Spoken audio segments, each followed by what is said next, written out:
Hello students, in your biozoology book, you will find that Unit 3 Chapter 7 deals with human health and diseases. அதில் இந்த வீடியோவில் நம்ம discuss பண்ண போகிற topics வந்து adolescence, drug and alcohol abuse என்பதை பற்றியும் mental health, depression என்பதை பற்றியும். இந்த வீடியோவை ப்ரிப்பேர் பண்ணது Kamalakannan on behalf of Sivasakti Tuition Center, Shenkota. This tuition center is run by Mr. Annamalai.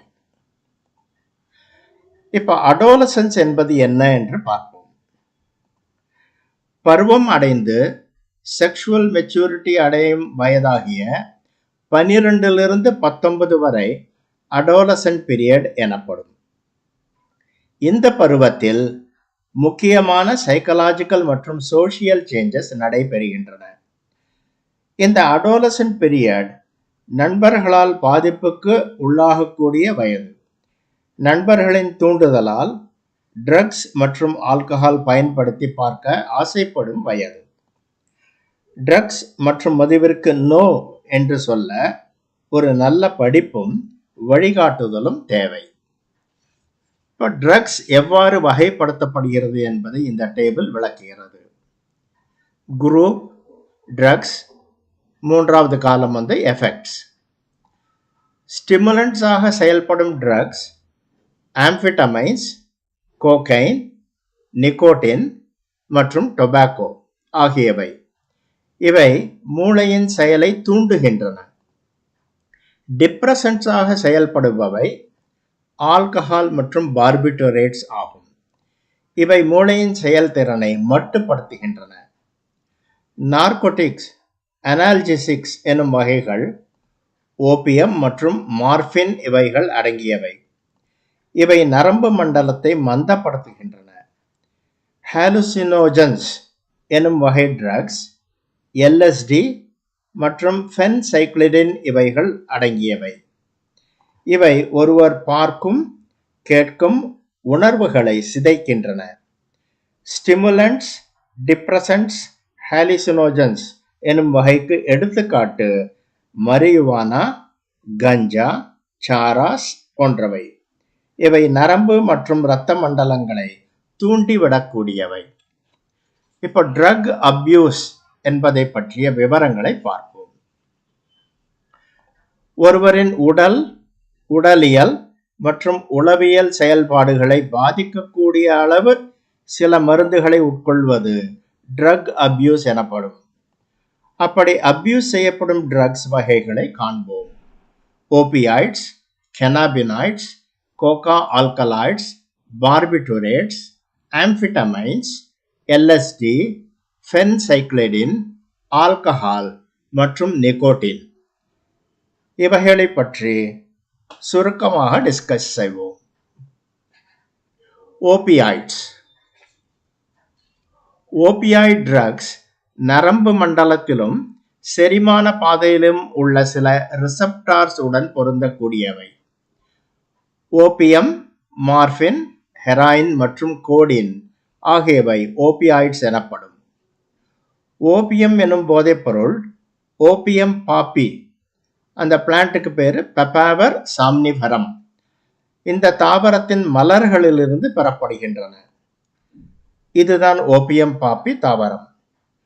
Opium என்பது தாவரத்தின் கேப்சூல்ஸ் அல்லது சீட் பாட்ஸிலிருந்து பெறப்படும் ஒரு டார்க் பிரவுன் ரெசின். இந்த படங்களில் ஓபியம் லேட்டக்ஸை காணலாம். ட்ரைடு பாப்பி சீட் பாட்ஸ் மற்றும் விதைகளை இங்கு காணலாம். மார்பின் எனும் ஆல்கலாய்டு ஓபியம் பாப்பியிலிருந்து எடுக்கப்படும் ஒரு போதைப்பொருள். இது அதிகமாக அபியூஸ் செய்யப்படும் ஒரு ட்ரக். இது உடல் செயலை மந்தப்படுத்துகிறது. ஹெராயின் என்பது மார்பினிலிருந்து மாடிஃபை செய்யப்பட்ட ஒரு போதைப்பொருள். இது டை அசிட்டைல் மார்பின் ஆகும். கசப்பான வெள்ளை நிறத்தை கொண்டுள்ளது. மார்பினை அசிட்டிலேஷன் எனும் கெமிக்கல் ப்ராசஸ் மூலம் ஹெராயினாக மாற்றுகிறார்கள். கோடின் என்பது 3-methyl morphine ஆகும். இதுவும் ஒரு பாப்பி சீட்ஸில் காணப்படும் ஒரு போதைப்பொருள். உட்கொண்ட கோடின் நமது கல்லீரலில் மார்பினாக மாற்றப்படுகிறது. அடுத்து கெனாபினாய்ட்ஸ். கெனாபிஸ் சட்டைவா எனும் இந்தியன் ஹெம்ப் தாவரத்திலிருந்து பெறப்படும் போதைப் பொருட்களே கெனாபினாய்ட்ஸ் என குறிப்பிடப்படும். இதுதான் ஹெம்ப் பிளான்ட். மரியுவானா, கஞ்சா, ஹஷிஷ் மற்றும் சாராஸ் எனப்படும் போதைப் பொருட்கள் கெனாபினாய்ட்ஸ் என்று அழைக்கப்படும். மரியுவானா, இதன் காமன் நேம் தான் கெனாபிஸ். கெனாபிஸ் எனும் தாவரத்தில் உள்ள THC எனப்படும் போதைப் பொருள்தான் மரியுவானா. இதை புகைத்தல் மற்றும் உணவோடு உட்கொள்ளல் போன்ற வகைகளில் பயன்படுத்துகிறார்கள். டோபமைன் எனும் நியூரோ டிரான்ஸ்மிட்டர் டிரான்ஸ்போர்ட் ஆவதை இது தடுக்கிறது. அதனால் புத்துணர்வு, மகிழ்வு போன்ற ஒரு உணர்வு ஏற்படுகிறது. கஞ்சா என்பது மரியுவானா தான்.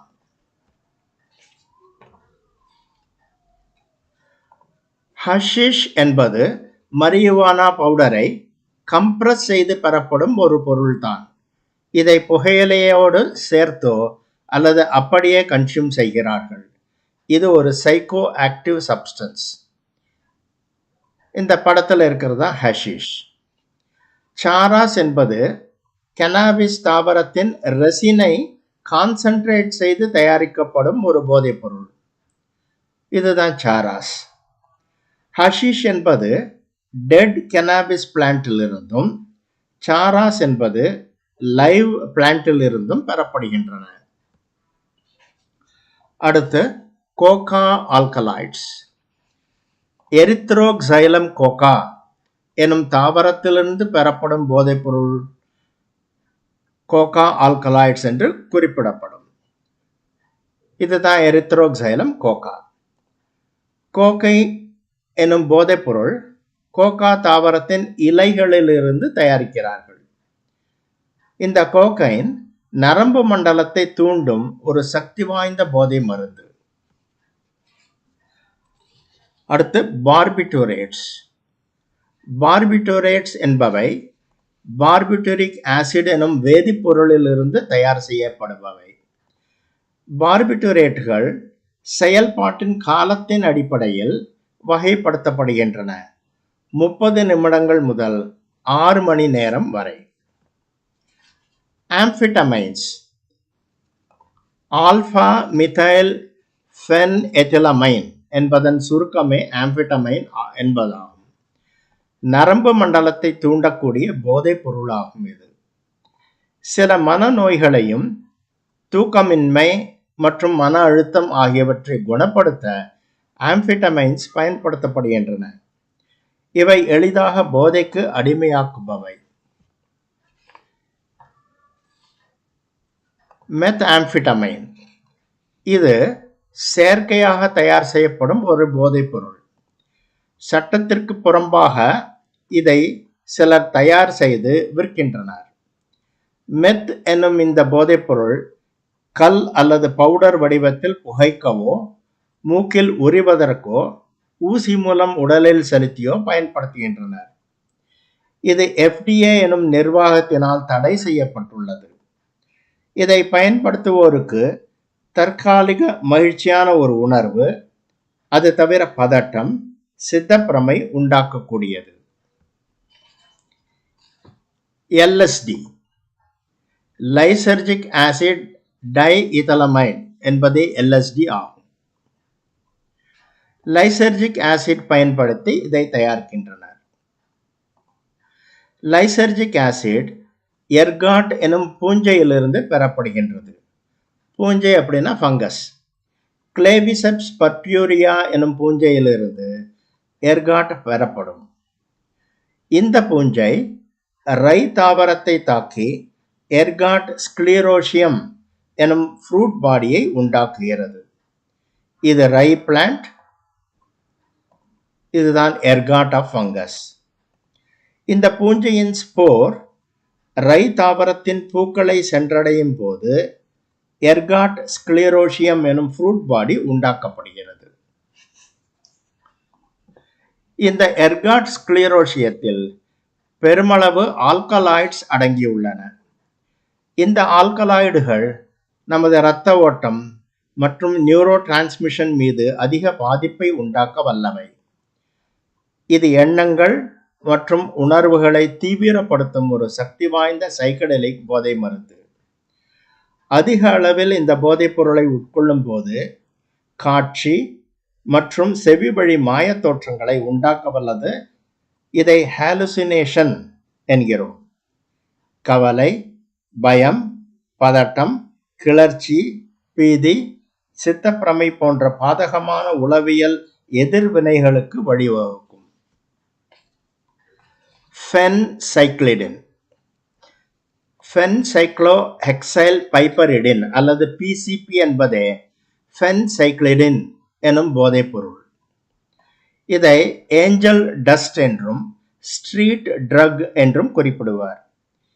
பிசிபி எனும் இந்த போதைப்பொருள் ஹாலுசினேஷன்ஸ் என குறிப்பிடும் பிரமை மற்றும் ஒலிகளின் சிதைந்த ஓசை, வன்முறை இவற்றை தூண்டிவிடும். இதை புகைத்தல் வழியாகவோ, வாயில் உட்கொண்டோ, மூக்கில் உறிஞ்சியோ, ஊசி மூலம் உடலில் செலுத்தியோ பயன்படுத்துகின்றனர்.